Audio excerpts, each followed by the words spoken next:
Hi అండి, ఎలా ఉన్నారు? Welcome back to our channel.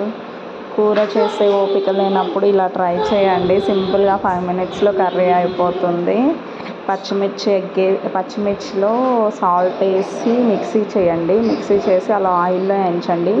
పచ్చి వాసన పోయే వరకు పచ్చిమిర్చిని అలా వేగనివ్వాలి. తర్వాత ఇలా ఎగ్స్ వేసుకోండి. ఎగ్స్ వేసి కాసేపు బాయిల్ అయ్యాక కొంచెం అలా కలపాలండి.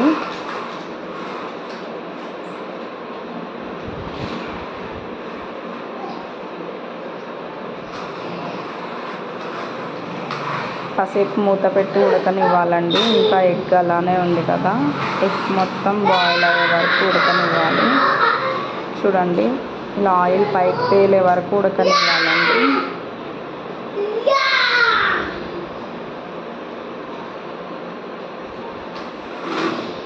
అంతే అండి, సింపుల్ కర్రీ రెడీ అయిపోయింది. Thanks for watching.